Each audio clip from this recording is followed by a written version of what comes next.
तो ये है जी रूम कूलर, इसको मैं करूँगी साफ़। तो कुछ लोग एयर कूलर भी बोलते हैं और कुछ रूम कूलर भी बोलते हैं, जो भी आप बोलते हैं। तो इसकी करूँगी मैं सफाई। तो अभी मैं आपको दिखाती हूँ। तो ये देखें जी कितनी धूल मिट्टी है इसके अंदर। तो इसकी जो साइड ऊपर जालियाँ लगी होती हैं तो वो इस कलर की होती हैं, तो उसका पानी इस तरह फिर हो जाता है। तो कुछ धूल मिट्टी भी बहुत ज़्यादा आती है। तो ये देखें कितनी धूल मिट्टी जमी हुई है। हमारे घर में तो कुछ ज़्यादा ही आती है बाहर से। तो इसको मैं करूँगी साफ़ अब। तो साफ़ कैसे करती हूँ मैं ये भी आप सबसे शेयर करूँगी। तो मैंने सोचा कि आप सबसे शेयर करती हूँ कि मैं कैसे साफ़ करती हूँ एयर कूलर को। तो ये बहुत ही नीट हो जाएगा, इस तरह लगेगा जैसे आप अभी अभी न्यू लेकर आए हैं शॉप से। तो अभी इस तरह मैं पानी इसका साफ़ कर लूँगी। तो जितनी भी मिट्टी है वो भी साफ़ कर लूँगी, फिर आपको आसानी हो जाएगी वॉश करने में। तो मैं तो इसी तरह करती हूँ। तो मैंने सोचा कि आप सब बहन भाइयों से भी शेयर करती हूँ, आप सब भी ऐसे ही अपने एयर कूलर को साफ़ कर सकते हैं।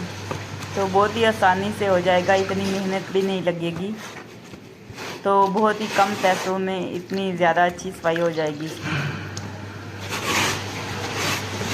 तो अभी ये देखें। तो वीडियो को स्किप नहीं करिएगा, वीडियो को पूरा देखिएगा। तो जिन लोगों ने मेरे चैनल को सब्सक्राइब नहीं किया वो जल्दी से हमारे चैनल को सब्सक्राइब कर लें। तो ये देखें जी मैंने इसको साफ़ कर लिया है, पानी पूरा हो चुका है। तो इसमें मैं ये देखें, ये है जी ब्रश। तो ब्रश आपने इस तरह का लेना है कि जो आप इस्तेमाल नहीं करते, इस तरह का आपने ब्रश लेना है। तो ये है तेज़ाब। तो तेज़ाब आपने कोई सा भी ले लेना है, ये 20 रुपये वाला है। तो 20 रुपये में आपकी ये देखेंगे बिल्कुल न्यू जैसा एयर कूलर हो जाएगा। तो ये आपने थोड़ा सा इसमें पानी ऐड किया, मैंने कोई भी बर्तन लेना है प्लास्टिक का, उसमें मैंने ऐड कर दिया है जी तेज़ाब। पहले पानी लेना है तो उसमें आपने तेज़ाब ऐड करना है। आप कोई भी तेज़ाब ले सकते हैं। तो ये देखें जी मैंने इसमें ऐड कर दिया है। तो आपने साइड वाली जालियाँ जो जिधर पानी होता है उधर नहीं ऐड करना है। तो ये देखें इस तरह आपने इसमें ऐड कर देना है। तो ये 15 मिनट के लिए आपने लगे रहने देना है। तो आपने क्या करना है, आपने चेहरे पर मास्क लगा लेना है, क्योंकि इसका धुआं जो होता है बहुत ज़्यादा शदीद होता है। तो इस वजह से मैं कह रही हूँ कि आप ना मास्क पहन लें। तो ये ब्रश की मदद से आपने ब्रश वो लेना है जो आप इस्तेमाल नहीं करते। मैं आपको बार बार कह रही हूँ कि इस तरह आपने जो तेज़ाब वहाँ पर है उसको आपने साइडों पर इस तरह लगाना है। जैसे मैंने वहाँ पे तेज़ाब ज़्यादा इस्तेमाल किया वहाँ पे, तो वो अंदर नहीं जाएगा। तो इस तरह अंदर जब आप जालियों में डालेंगे तो आपकी जालियाँ भी ख़राब हो सकती हैं। तो इस वजह से मैं आपको कह रही हूँ कि आपने साइडों पर नहीं डालना है, बस ऐसे ही आपने ब्रश की मदद से लगाना है और छोड़ देना है 15 मिनट के लिए। और 15 मिनट के बाद आप देखेंगे। तो ये देखें जी अभी 2 से 3 मिनट हुए हैं। तो ये देखें इधर से साफ़ भी हो गया है। तो जहाँ से ज़्यादा है वहाँ से आप 15 मिनट के लिए छोड़ दें तो ये साफ़ हो जाएगा। अगर आप थोड़ा ज़्यादा इस्तेमाल करना चाहते हैं, तेज़ाब ज़रा ज़्यादा भी इस्तेमाल करते हैं, लेकिन खाली तेज़ाब नहीं इस्तेमाल करिएगा, उसमें थोड़ा सा पानी भी ऐड करिएगा। तो आप कोई भी तेज़ाब ले सकते हैं। तो मैंने तो 20 रुपये वाला लिया है। तो 20 रुपये में आपका ये बिल्कुल न्यू जैसा एयर कूलर हो जाएगा। तो ये देखें जी मैंने ये अपनी मेहनत से साफ़ कर लिया है।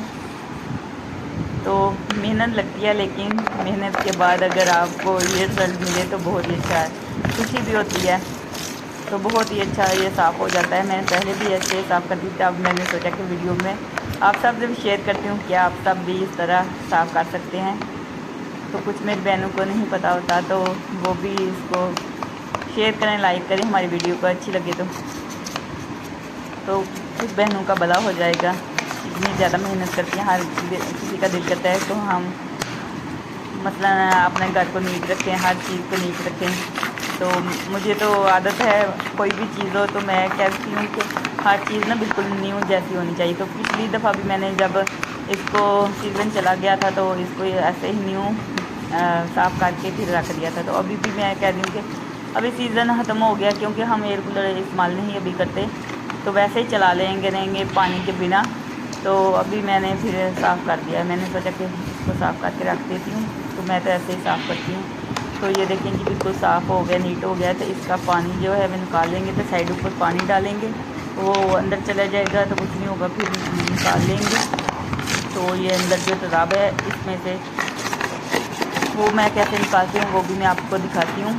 तो ये ब्रश की मदद से आपने ऐसे ऐसे करके साफ़ करना है। मैं आपको बार बार बता रही हूँ, साइड में जालियों वाली जगह पे आपने तेज़ाब ज़्यादा इस्तेमाल नहीं करना, बस ऐसे ही ब्रश की मदद से इस्तेमाल करना है, लगा देना ब्रश की मदद से। तो फिर उसके बाद आपने इस तरह बस ब्रश जो है वो साफ़ करते जाना है। तो इस तरह आपने फिर से ये पानी जो है तेज़ाब वाला, आप दस्ताने पहन लें तो बेहतर होगा। ये तेज़ाब हाथों पर बहुत ज़्यादा जलन हो रही थी मुझे, तो फिर मैंने नहीं पहने थे, मेरे पास नहीं थे। तो फिर आपने इस तरह ना पानी सारा जो है वो तेज़ाब वाला है, ज़ाहिर सी बात है, तो वो निकाल लेना है। तो बाद में आपने सादा पानी डाल के फिर वाश कर लेना है। तो ये देखें जी हमारा एयर कूलर बिल्कुल साफ़ न्यू ऐसे लग रहा है जैसे अभी शॉप से लेकर आए हैं। रिज़ल्ट आपके सामने है।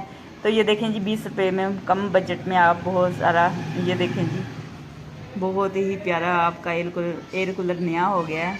तो आप भी इस तरह ज़रूर ट्राई करें। तो अगर वीडियो अच्छी लगे तो वीडियो को लाइक करें, शेयर करें ज़्यादा से ज़्यादा प्लीज़। तो ये देखें जी मैं आपको दिखा रही हूँ, कोनों से भी मैंने सोचा कि दिखा दूँ। तो एक हाथ में मेरा कैमरा था, मैंने एक हाथ से वीडियो बनाई है और एक हाथ से मैंने इसको सारा नीट किया है। तो साथ में मैंने कपड़े वाली मशीन भी लगाई थी, तो आपको आवाज़ आ रही हो तो माफ़ी चाहती हूँ। तो वो भी मैंने सोचा कि साथ साथ में काम हो जाए, तो इसलिए थोड़ा थोड़ा शोर आ रहा है वीडियो में।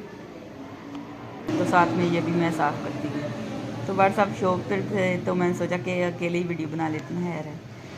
तो मैं ये देखें जी बिल्कुल नीट क्लीन हो चुका है, ज़बरदस्त। तो वीडियो में ज़रूर कमेंट करके बताइएगा कि आपको वीडियो कैसी लगी।